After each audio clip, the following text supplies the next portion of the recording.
Nosotros estamos estudiando la carta de Santiago.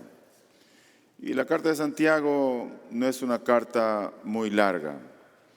Y hemos tomado cada domingo para ir viendo algunos versículos de cada capítulo y ver qué es lo que Dios nos dice en su palabra.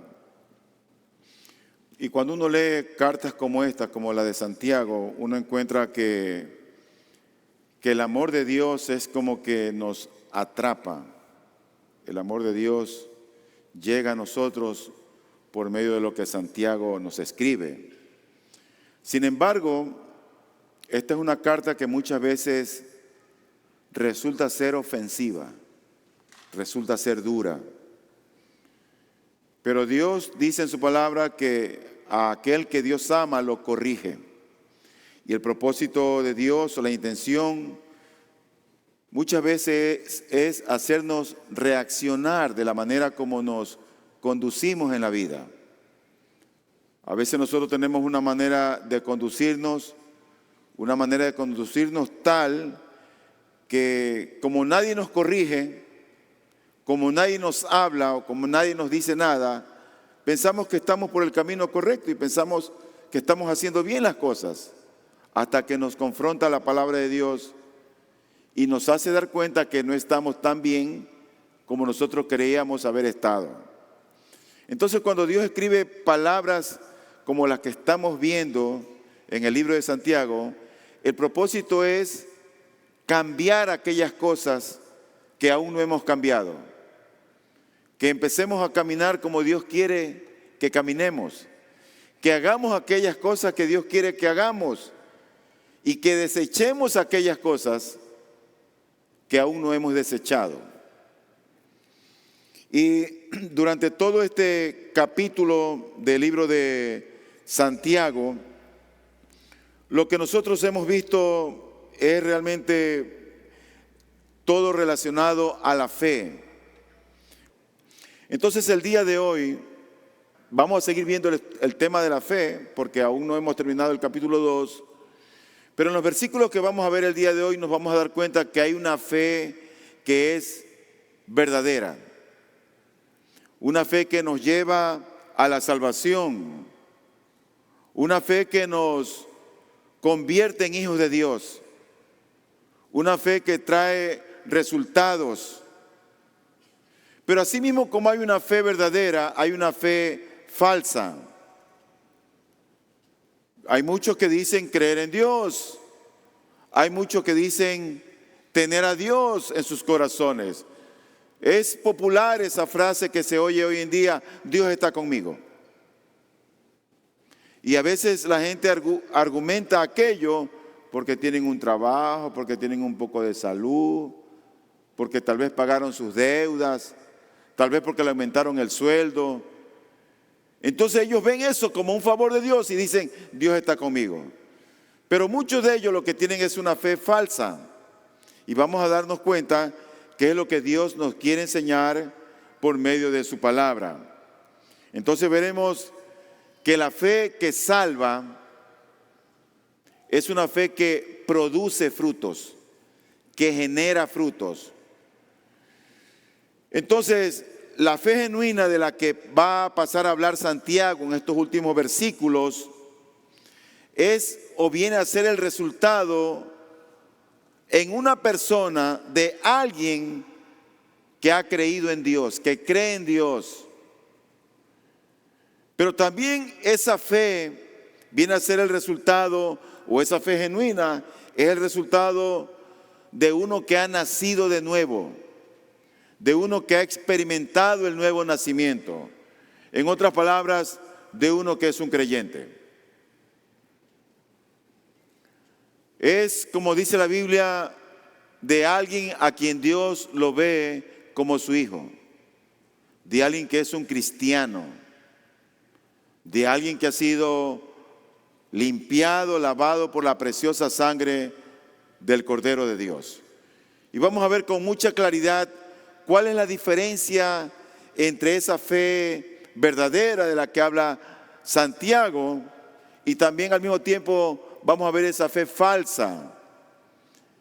Y yo oro a Dios que por medio de su palabra nosotros seamos sensibles a ella y podamos comprender estos versículos que no confunden, sino que más bien todo lo contrario, nos alientan, nos animan a darnos cuenta dónde estamos. Con esto en mente quisiera que vayan conmigo, por favor, al libro de Santiago, al capítulo 2, y vamos a leer del versículo 14 al 19, donde dice la palabra del Señor lo siguiente: ¿de qué sirve, hermanos míos, si alguien dice que tiene fe, pero no tiene obras? ¿Acaso puede esa fe salvarlo?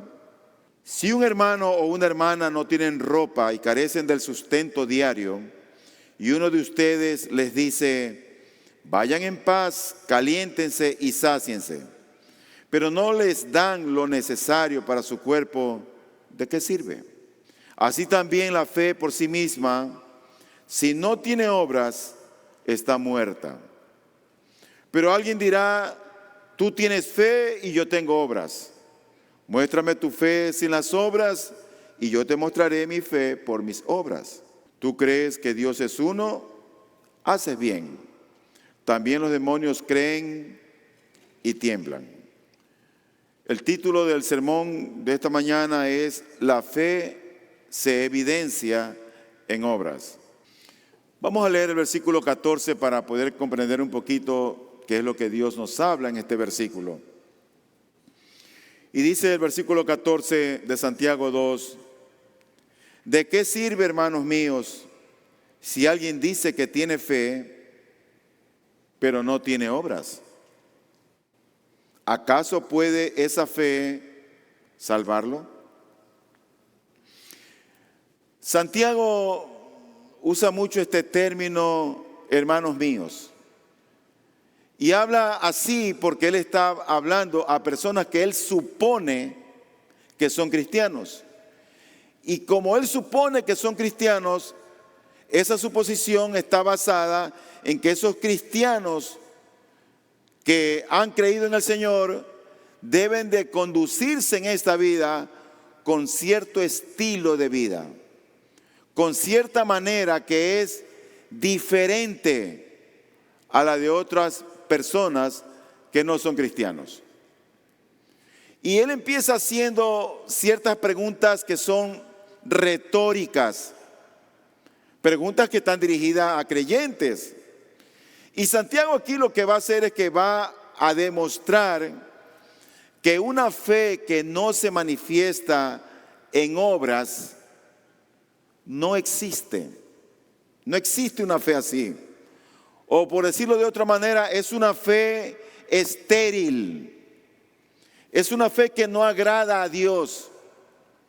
Es una fe que está descalificada por el Señor. Y la pregunta a la que se refiere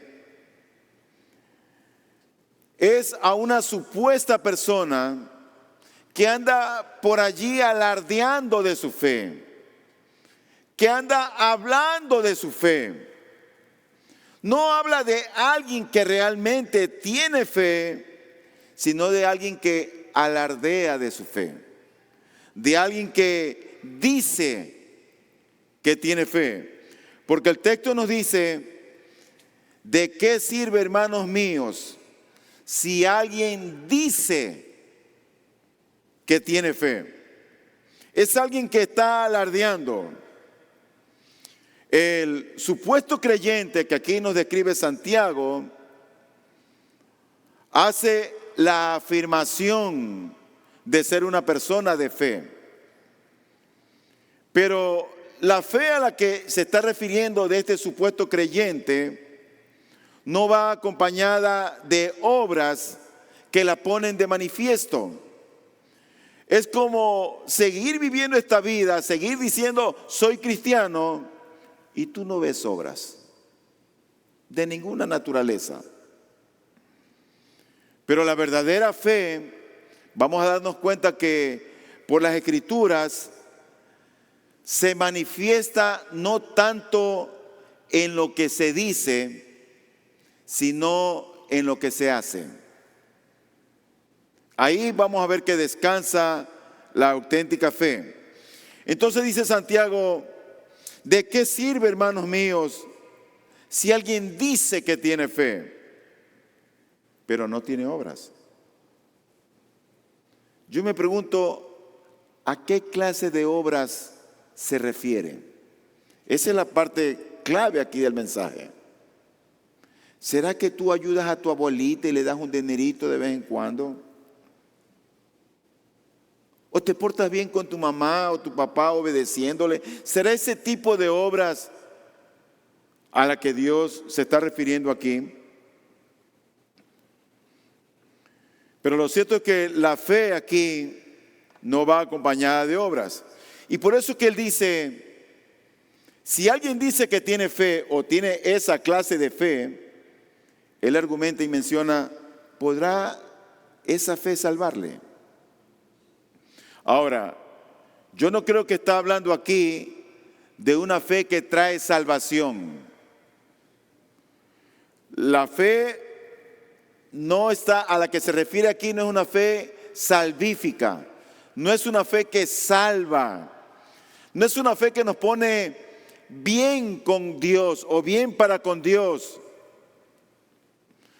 Porque realmente todo aquel que cree en Él, que confiesa con su boca que Jesús es el Señor, ese es salvo. Yo creo que está refiriéndose a esa fe de la cual este supuesto creyente está alardeando, pero que no es real, puesto que no está evidenciando su fe por sus obras. Ahora, quiero que me atiendan bien. Santiago no está poniendo en duda la necesidad de la fe para la salvación, sino que él está suponiendo la necesidad que la gente debe tener, la fe en Dios para ser salvo. Él no la está suponiendo. Es decir, él no está enseñando que las obras que hace el hombre, sean estas obras personales, o sean legales o litúrgicas, como los judíos estaban acostumbrados a tener ese tipo de fe en Dios, yendo al templo, purificándose y haciendo muchas obras de esa naturaleza. Él no está hablando de ese tipo de fe. Por lo tanto, él sabe que lo que habla aquí acerca de esta fe, él no está enseñando de este tipo de fe, de obras legales o personales para la salvación.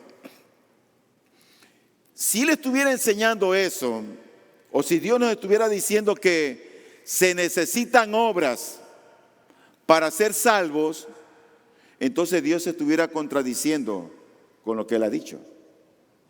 Porque la Biblia dice que nadie se salva por obras.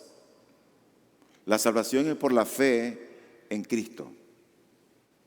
Pero cuando alguien es transformado por esa fe, cuando alguien es alumbrado su entendimiento por esa fe en Cristo, lo que Santiago pasa a decir es que esa transformación en él me lleva a ser alguien hacedor de buenas obras. Él no está contradiciendo lo que enseña el apóstol Pablo. Él no está contradiciendo las Escrituras. El mundo ha hecho de eso una mezcolanza allí de creencias que son atípicas. Y por eso es que la gente hoy día pasa haciendo pseudo buenas obras para tratar de conquistar a Dios. Pero las obras no salvan a nadie. Mira lo que dice el libro de Efesios en el capítulo 2, del 8 al 10. Porque por gracia ustedes han sido salvados por medio de la fe. Bien clarito. Es por gracia. Y el instrumento que Dios usa para la salvación es la fe. Y esto, dice él, no procede de ustedes, sino que es un don de Dios. Es decir, que cuando alguien viene a Cristo Y esa persona es transformado, renovado, cambiado. No es porque él lo hizo por sí mismo. Es porque Dios puso en su corazón el querer como el hacer por su buena voluntad para que crea. Porque la fe es un don de Dios. Esto no es que yo voy a creer más adelante, cuando tenga ciertos años. Esto no se trata de lo que tú puedes hacer. Se trata de la gracia de Dios para llevarte a creer en un Dios vivo y verdadero. No es lo que tú haces, no es lo que yo hago, es lo que Cristo hizo. Por lo tanto, cuando alguien viene al conocimiento, al entendimiento de lo que Cristo hizo en la cruz del Calvario y lo que eso significa para mí, ese conocimiento o entendimiento viene por la gracia de Dios. Y cuando Dios transforma al hombre y lo cambia, entonces ese hombre o esa mujer transformados y cambiados van a ser hacedores de buenas obras. Mira lo que dice Efesios el 2:8.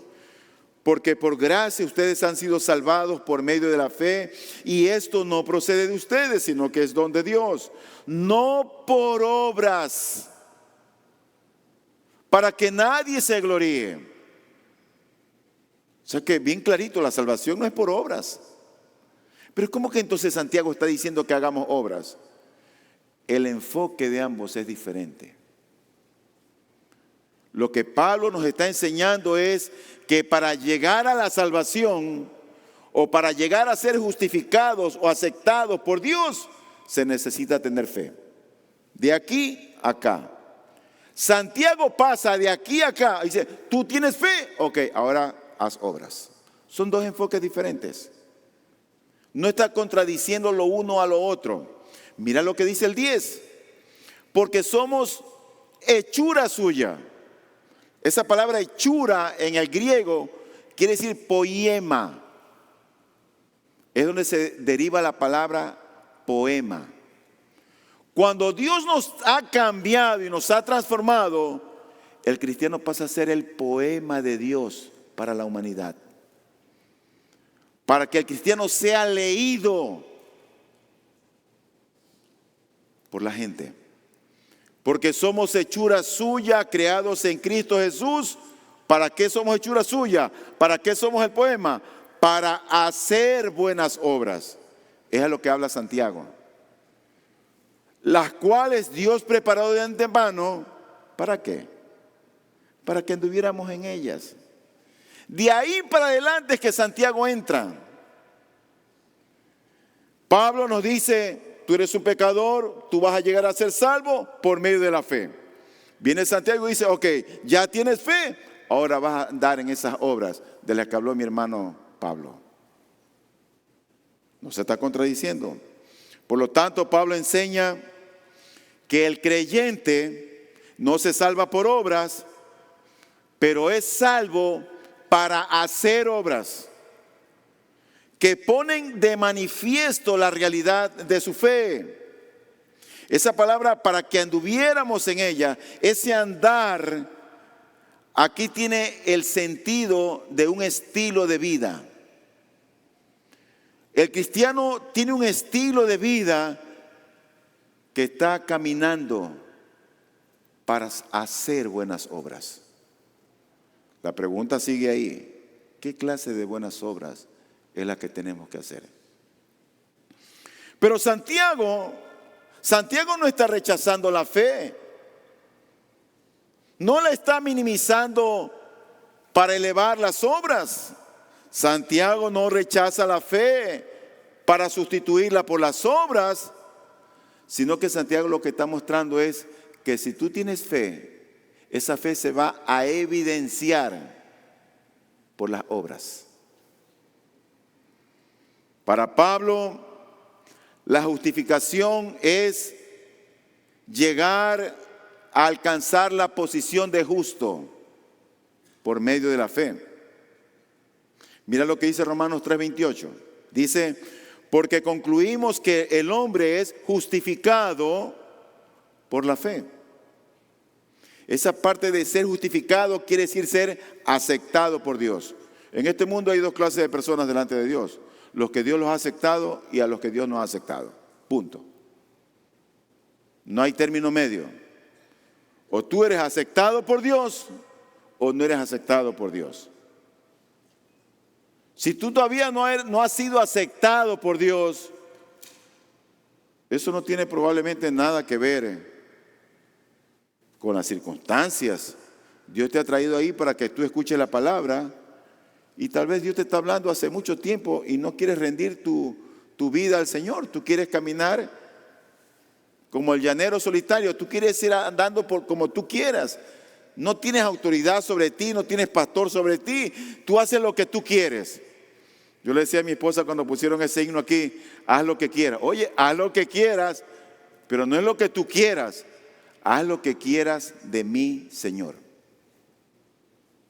Deberían de aumentarle esa frasecita al himno para que no suene como haz lo que quieras. Cualquiera que ve aquí, oye, el pastor y ahí la iglesia canta que podemos hacer lo que quiera. No es lo que tú quieras. Haz lo que quieras de mi Señor. Entonces, para Santiago, Pablo menciona ya cómo el hombre que puede llegar a ser justificado, pero Santiago pasa ahora a que para aquel que ha sido justificado es mostrar esa condición de haber sido realmente justificado. ¿Y qué dice en el versículo 18 de Santiago 2? Pero alguien dirá: tú tienes fe y yo tengo obras. Muéstrame tu fe sin las obras y yo te mostraré mi fe por mis obras.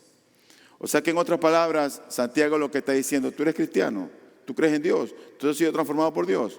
Bueno, las obras son el complemento de aquello que tú dices: habré creído en Dios. Hay una diferencia abismal entre el creyente y el impío. El creyente siempre es alguien que se esfuerza, que procura agradar a Dios. No es gente perfecta.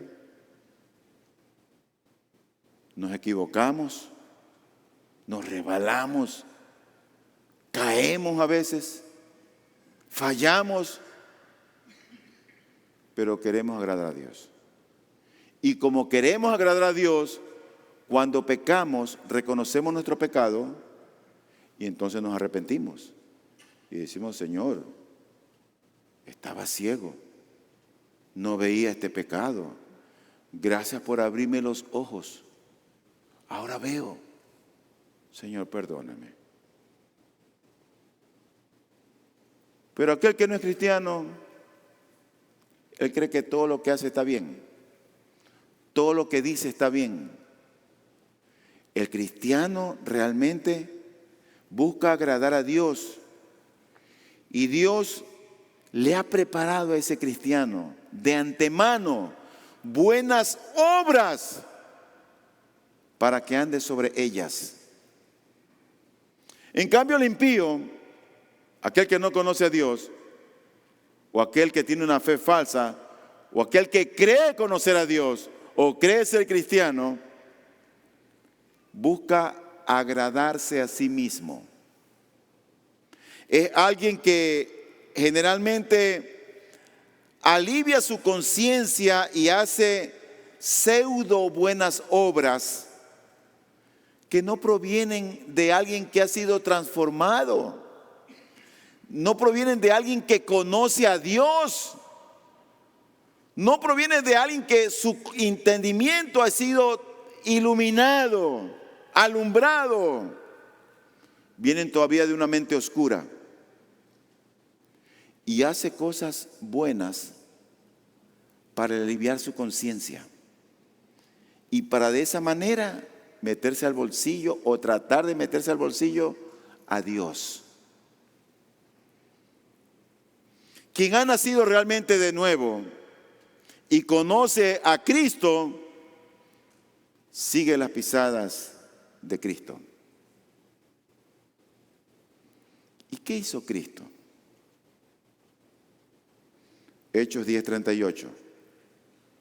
Como Dios ungió a Jesús de Nazaret con el Espíritu Santo y con poder, el cual anduvo haciendo bien y sanando a todos los oprimidos por el diablo, porque Dios estaba con él. El cristiano lo que va a querer es hacer lo que Cristo hizo. Procura hacer el bien. Procura hacer el bien. Tenemos el ejemplo de Cristo. Me llama mucho la atención cuando Él dice que anduvo haciendo bien y sanando a todos, amigos o enemigos, sanando a todos los oprimidos por el diablo. Esta es, yo creo, la finalidad que Dios tiene para con aquel que ha nacido de nuevo, para aquel que ha experimentado el nuevo nacimiento, para aquel que es una nueva criatura en Cristo el Señor. Dios no nos salva por obras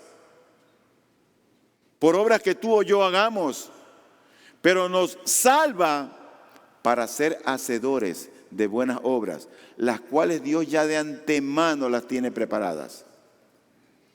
Por lo tanto, la fe produce obras que ponen de manifiesto la realidad de esa fe que decimos tener. Yo pienso que realmente el camino de las buenas obras no es otra cosa más que la vivencia personal que tuvo Jesucristo. Esto es, que el Señor haga su vida en la vida del cristiano, de nosotros, por su Espíritu, para alcanzar al final lo que Pablo dijo, cuando Pablo habló y dijo, para mí el vivir es Cristo. Y Pablo, tú ves la vida de este hombre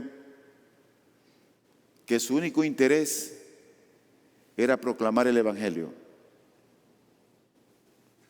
hacer el bien, como que era una raza diferente, distinto. Su meta, su plan, su visión eran los perdidos. Lo que él quería era que la gente conozca a Cristo. Nosotros siempre tenemos otras metas, otros planes. Cuando voy a viajar, el partido que tengo, el negocio, mis estudios, mi graduación, el viaje. Siempre tenemos otros planes. Hacer planes no es malo, pero no dejes fuera de la ecuación a Dios y su reino. Entonces, lo que Santiago enseña aquí es que esa verdadera adhesión a Cristo por la fe no es posible desde una fe solamente mental o intelectual, sino que ha de manifestar esa fe por medio de obras. Y la realidad del nuevo nacimiento, por tanto, del ejercicio de la fe y de la realidad de la misma, está siempre vinculada a ese amor que la iglesia tiene por los hermanos. Ahí es cuando se manifiesta la genuina fe. Y la conclusión de este versículo es sencilla.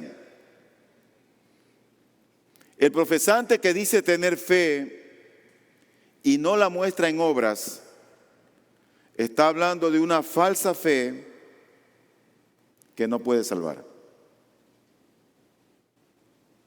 Tal vez es una fe solamente intelectual, mental. Y ya vamos a ver un pasaje que es extraordinario para mostrar lo que les estoy diciendo. Por eso es que la pregunta es aquí precisa. ¿Acaso puede esa fe salvarlo? O sea, lo que debería cada uno preguntarse es, ¿yo realmente creo en Cristo? ¿Dios realmente ha alumbrado mi entendimiento? Si eso es así, tú debes ser un hacedor de buenas obras. No cabe duda. Pero si no eres un hacedor de buenas obras, entonces este es un parámetro para poderte medir dónde estás y cómo estás. Porque tal vez eres un creyente, pero has descuidado esta parte del ser un hacedor de buenas obras. Por lo tanto, ese tipo de fe a la que se está refiriendo que dice que tiene fe, es un tipo de fe que no produce obras conforme a lo que Dios ha planificado para su iglesia. Entonces pasamos ahora al versículo 15 y al versículo 16, donde dice el Señor por medio de Santiago lo siguiente: si un hermano o una hermana no tienen ropa y carecen del sustento diario, y uno de ustedes les dice: vayan en paz, caliéntense y sáciense, pero no les dan lo necesario para su cuerpo, ¿de qué sirve? Ahora Santiago está tomando un ejemplo o una situación supuesta, y aquí pone a hermanos que están realmente en indigencia, que están en extrema necesidad. Y él usa aquí un lenguaje hiperbólico, o sea que exagera una cosa para mostrar una realidad. Porque él dice, hermanos que no tienen ropa, o sea que están desnudos. ¿Y puede así alguien estar en la iglesia? Por supuesto que no. Pero es una manera de expresar esa necesidad que tienen estas personas, que tienen estos hermanos. Y es más, carecen del sustento diario. Por eso que algunas traducciones los ponen como que están desnudos. Pero lo que Santiago quiere decir aquí es que probablemente son personas que van a la iglesia con ropa vieja, rotosos, con zapatos gastados, y tal vez ni cuenta nos damos. Porque no nos interesa. Quien está en esa situación, ocurre que no es cualquier persona. Dice la Biblia que son hermanos. Porque dice la Escritura, si un hermano o una hermana no tienen ropa, no son cualquiera, son mis hermanos en Cristo, mis hermanos en la fe. ¿Y cómo tenemos que proceder entonces con los hermanos en la fe? Gálatas 6 dice, versículo 10, así que entonces hagamos bien a todos según tengamos oportunidad, y especialmente a los de la familia de la fe. Y quiero hacer aquí un paréntesis. Hacer el bien a alguien no es que alguien venga y te pida, hermano, tengo un problema y necesito que me prestes X cantidad de dinero, y te pide por ahí $5,000. Y tú tienes cómo darle. Ahí yo te recomiendo, no prestes.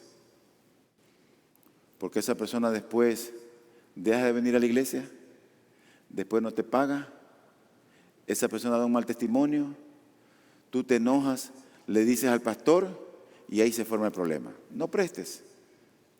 Nosotros no somos una casa de préstamos. Yo no presto dinero. Si tú alguna vez me vienes a prestar dinero, yo te voy a decir así, hermano, yo no presto dinero. Han habido por ahí ciertas excepciones, pero yo te lo puedo recomendar con una limpia conciencia. Si alguien se te acerca a prestarte dinero, no prestes. Y dile más bien, mira hermano, no tengo cómo prestarte, o dile, yo no presto dinero, pero te regalo esto. Y mejor regálalo, para evitar conflictos, problemas. Y después tú ves ahí viene el tramposo. O ahí viene la tramposa.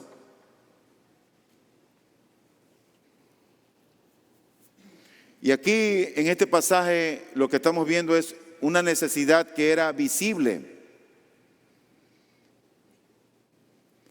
Y ante esa necesidad que es visible, ¿saben lo que nosotros le decimos? Vayan en paz. Es como que dice que le vaya bonito. Más o menos así, ¿no? Mira que te vaya bien. Vayan en paz. Caliéntense, pero si no tienen ni siquiera ropa y está haciendo frío. Bueno, afortunadamente, por la providencia del Señor, nosotros no vivimos en Chimborazo, ni estamos en Riobamba o La Tacunga, donde hay mucho frío y tal vez esto se aplica mejor. Sin embargo, no podemos nosotros, de manera indolente, si decimos tener fe y vemos que un hermano tiene necesidad y está sufriendo, no ayudarlos. Por eso es que nosotros, por lo menos una vez al mes, recogemos una canasta repleta de víveres para entregársela a una familia que viene aquí a la iglesia, que está en mayor necesidad que nosotros. No sé cuántas veces tú habrás contribuido para esta canasta repleta de víveres. No sé si cuando la anunciamos y la publicitamos, tú vienes por lo menos con un par de verdes o un par de guineos y la pones ahí. O si te olvidaste, por lo menos sacas un poco de tu fajo de dinero y contribuyes ahí, porque es para alguien necesitado. Y que nosotros no estamos ni haciendo alarde, ni diciendo para quién es. Dele la canasta a fulano o a fulana, porque conocemos su necesidad. ¿Sabes cuánto Dios no nos bendice dándonos el sustento cada día? Y nosotros una vez al mes. Una vez al mes. A veces no manifestamos esa generosidad con la que Cristo nos sostiene. Pero no solamente que la necesidad era visible, sino que la despedida para aquel que necesitaba era burlona. Era burlona. Porque dice la Escritura, y uno de ustedes le dice, vayan en paz, caliéntense y sáciense. Vayan en paz. Y es una actuación, yo diría que, en este caso, hipócrita, de alguien que alardeaba tener fe, pero que estaba carente de obras. Y lo sorprendente es que quien tenía buenas palabras solamente estaba en condiciones de suplir la necesidad del hermano, pero no lo hacía. Aunque podía hacerlo, puesto que se le reprocha de no darle lo necesario para el cuerpo, ni pan ni abrigo. Ellos podían solucionar la necesidad del afligido, pero no lo hacían. Tan solo tenían ellos buenos deseos expresados en palabras de amor hueco o vacío. Entonces, la fe de estos cristianos o de estos que decían tener fe era carente de misericordia. Yo pienso que realmente no tenía ningún valor ante los ojos de Dios, porque el amor consiste en compartir con las necesidades que tienen los hermanos, sobre todo. Por eso dice 1 Juan 3:17, pero el que tiene bienes de este mundo y ve a su hermano en necesidad y cierra su corazón contra él, ¿cómo puede morar el amor de Dios en él? Hijos, no amemos de palabra ni de lengua, sino de hecho y en verdad. Entonces tú te das cuenta, querido hermano y amigo, que la fe sin obras no es verdadera fe, como tampoco la caridad es solamente, o el amor consiste en buenos deseos. Ay, no, yo quisiera así, y tienes buenos deseos. Y yo creo que no hace falta ser rico para compartir con las necesidades de aquel que padece necesidad. Esto me lleva al versículo número 17, ya casi concluyendo. Entonces Santiago llega a una conclusión. Y mira lo que él dice en el versículo 17. Dice allí: así también la fe por sí misma, si no tiene obras, está muerta. La fe, si no tiene obras, está muerta. Esta es una conclusión. Y la conclusión de Santiago es que la fe de quienes no sienten un afecto entrañable por las necesidades de los hermanos no es una fe viva, sino que está muerta en sí misma. La fe mental, la fe intelectual, es una fe vacía, no es una fe viva, sino es una fe que está muerta en sí mismo. Normalmente quienes hablan mucho de la fe, tú has oído a gente que no, es que tienes que tener fe, tienes que tener fe. Por lo general, quienes hablan así son los que viven en menor dimensión de la fe.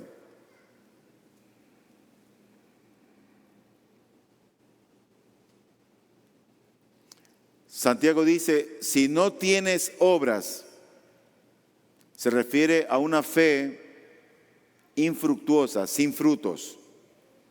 El escritor Kistemaker, él dice que la palabra tiene que ir acompañada de hechos.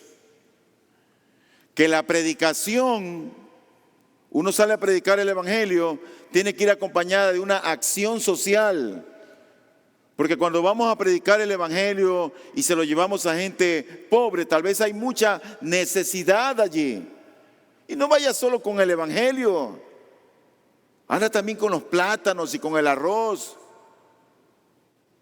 y con el pollo, porque hay gente muy necesitada en este mundo. Por eso él habla de que debe haber una preocupación amorosa, una preocupación santa por los pobres y necesitados. Ahora, no cabe duda que el Señor, si estuviera en nuestro lugar, Él nos dejaría ir al hambriento, o al sediento, o al que está desnudo. ¿Cómo actuaría Cristo? Versículo 18 dice, pero alguien dirá, tú tienes fe y yo tengo obras. Entonces Él está poniendo aquí un supuesto interlocutor. Y Él va a decir, muéstrame tu fe sin las obras y yo te mostraré mi fe por mis obras. Ahí está alguien con quien supuestamente pregunta algo y a quien Él le responde. Y Él dice, muéstrame. Esa muestra es, por así decirlo, como una demanda urgente. Es como si muéstrame de una vez. ¿Dónde está tu fe? ¿Qué es lo que crees? Esa clase de fe intelectual, esa fe mental, es una fe que no está enraizada en el corazón y que solamente da fruto vano con palabras huecas, vacías. Santiago no habla de su fe, simplemente él presenta sus obras como evidencia de su fe. Eso es lo que está hablando él. Presenta obras que determinan la realidad de un corazón transformado. y que está haciendo buenas obras. Y con esto llegamos al último versículo, el versículo 19, donde dice lo siguiente: tú crees que Dios es uno, haces bien. También los demonios creen y tiemblan. Tú crees que Dios es uno. Todo ser humano, todo hombre, toda mujer, lleva en su intelecto, lleva en su ser la creencia o la fe de un Dios verdadero, de un Dios real. O sea que todo ser humano en el interior de él o de ella realmente tiene la imagen de Dios reflejada. Todo ser humano sabe que hay un Dios. En la realidad es así. Pero esa fe o dicha fe que ha sido revelada por Dios mismo no es una fe que salva. Es una fe que hace al individuo consciente o medio consciente o inconsciente de entender que hay un ser real y verdadero, creador de los cielos y la tierra, que está por encima de nosotros. Dios la reveló. Mire lo que dice la Escritura en el libro de Romanos, capítulo 1, versículo 19. Dice así: pero lo que se conoce acerca de Dios es evidente dentro de ellos, pues Dios se lo hizo evidente.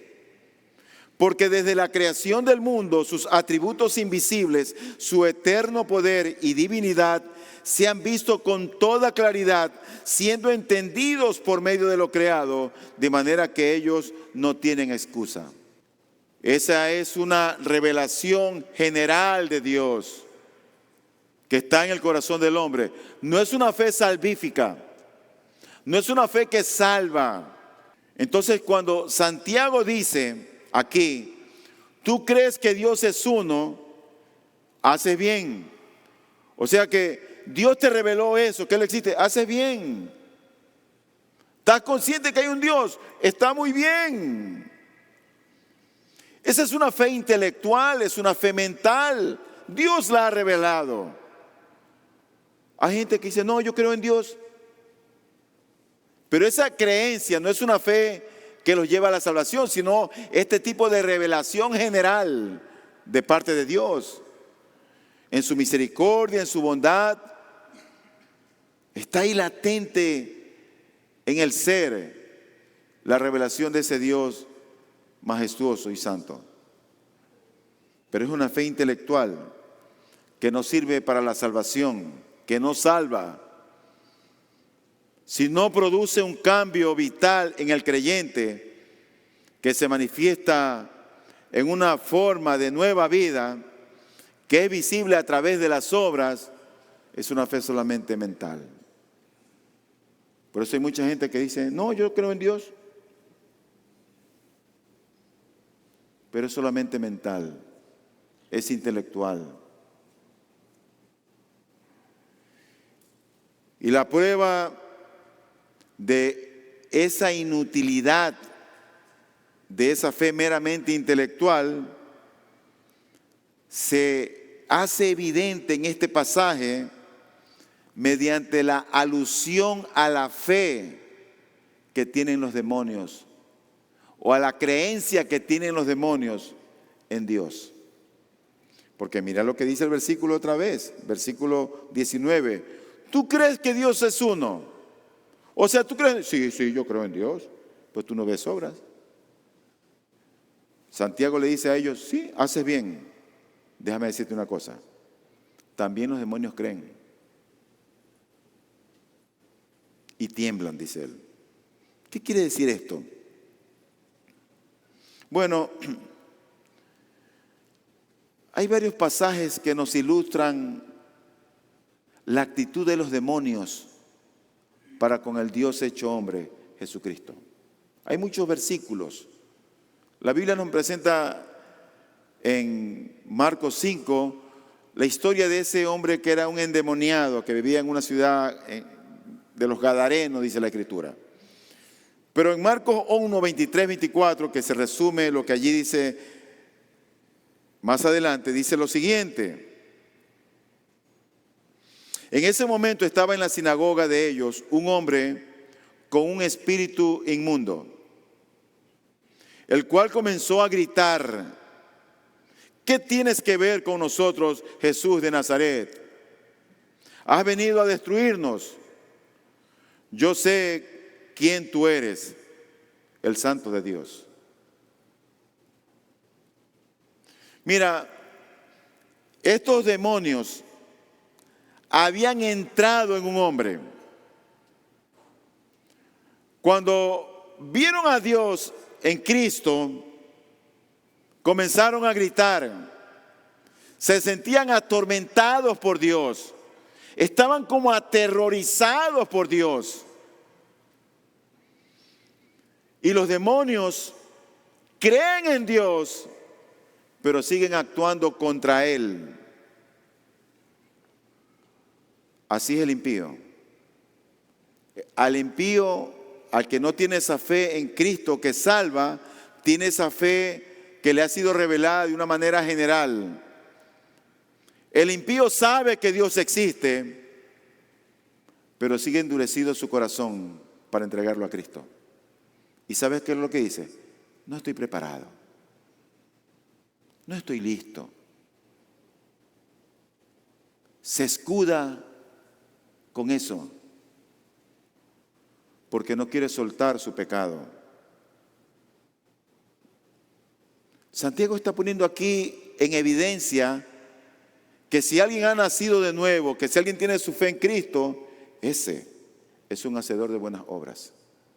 Pero puede haber que alguien solamente tenga la revelación general de Dios, no la revelación salvífica, y sabe que Dios existe, sabe que Dios es bueno, pero no ha rendido su vida a Cristo. No es que la doctrina es muy dura, es que la enseñanza, no sé, pero sigues viniendo. Todo se limita a una mera experiencia intelectual. Y el grito que generaba este hombre por medio de los demonios era a causa de que estaban siendo atormentados. Ellos tenían terror hacia Dios. Otra versión lo traduce como que ellos temblaban. Pero el mismo texto nos dice que y tiemblan. Esa descripción se la utiliza para expresar una situación que tenían los demonios de terror ante Dios. Y no se intenta efectuar una comparación entre la fe intelectual del hombre y la de los demonios, sino de los resultados en cuanto a los efectos. La una fe, esa intelectual, esa revelación general, no es una fe que salva. No es una fe que salva. Y quiero terminar con una ilustración en esta mañana. En la Escritura hay varios textos que nos muestran la necesidad que tenían muchos hermanos en Judea, en Jerusalén. Y cuando uno va a las Escrituras, uno lee que esa gente eran pobres y tenían mucha necesidad. Por ejemplo, cuando vino el día de Pentecostés y la gente iba a Jerusalén, al templo, a adorar a Dios, dice que venían de muchas aldeas, de muchos lugares distantes, habían dejado sus familias, sus casas, su ganado, sus gallinitas, y llegaron al templo para adorar. Cuando llegan a Jerusalén, desciende el Espíritu Santo y Dios levanta a Pedro y Pedro empieza a predicar en el idioma de cada uno de ellos y la gente se empieza a convertir. En aquel tiempo como 3,000 personas fueron añadidos a la iglesia. Cuando Dios los convierte, esa gente ya no quiso regresar a donde vivían. se quedaron en la iglesia en Jerusalén. Y la iglesia, ¡pum!, creció. Y conforme la iglesia crece, a veces crecen los problemas. Ahí había mucha necesidad. Entonces los hermanos que salieron a hacer misiones y a predicar el evangelio a otros lugares, llegan a otros lugares y ellos oyen que esos hermanos que se habían convertido en Jerusalén tenían necesidades, tenían problemas, había escasez. Y yo leo en la Biblia que dice, enviaron ayuda. Y yo me pongo a pensar, estos hombres que estaban distantes predicando el evangelio, ni siquiera conocían a aquellos hermanos que Dios los había convertido. Ni sabían quiénes eran ni cómo se llamaban. No los conocían. Dios los había cambiado. Pero esos desconocidos eran hermanos y hermanas en la fe. Aquellos estaban unidos por la misma sangre del Cordero, por el mismo amor de Cristo. Aquellos que estaban distantes y los que estaban en Jerusalén o en Judea, ¿sabes qué los unía? La misma cruz. Por eso ellos ayudaron a esos desconocidos hermanos. Dice la Biblia en Hechos 11:29. Los discípulos, conforme a lo que cada uno tenía, determinaron enviar una ayuda a los hermanos que habitaban en Judea. Enviaron una ayuda. Y en 1 de Corintios 16, del 1 al 3, dice lo siguiente. Ahora bien, en cuanto a la ofrenda para los santos, hagan ustedes también como instruía las iglesias de Galacia, que el primer día de la semana, o sea, un domingo, que era cuando los cristianos se reunían, no era sábado, no eran adventistas, no eran sabatistas, eran cristianos, que se empezaron a reunir el primer día de la semana, porque ellos recordaban con gozo el día en que Cristo había renunciado, que era el primer día de la semana, un día como hoy, domingo. Que el primer día de la semana cada uno de ustedes aparte y guarde según haya prosperado, para que cuando yo vaya no se recojan entonces ofrendas. Cuando yo llegue enviaré con cartas a quienes ustedes hayan designado para que lleven su contribución a Jerusalén. Me llama mucho la atención aquí dos cosas. La primera, de Hechos 11:29, cuando dice que los discípulos, conforme a lo que cada uno tenía. Unos tenían más, otros tenían menos. Pero cada uno dio conforme a lo que tenían. Y cuando leemos 1 de Corintios, también nos dice algo similar. Nos dice que en cuanto a la ofrenda para los santos, hagan también como instruía las iglesias de Galacia. Y cada uno de ustedes dice, aparte y guarde según haya prosperado. Unos prosperaron más, otros prosperaron menos. No es que todos tienen que dar igual, pero la mayoría daba, o todos daban. Yo no sé cuánto tú estás acostumbrado a dar.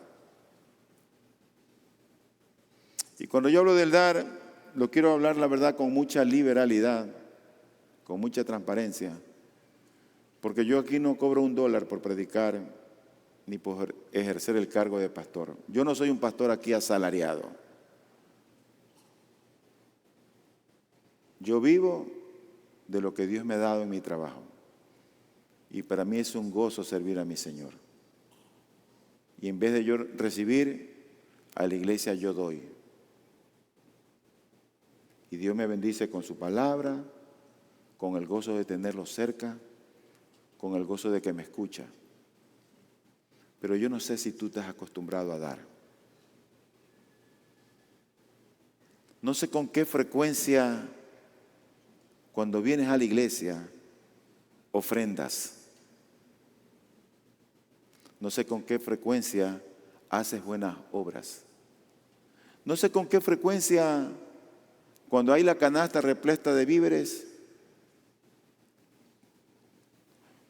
participas.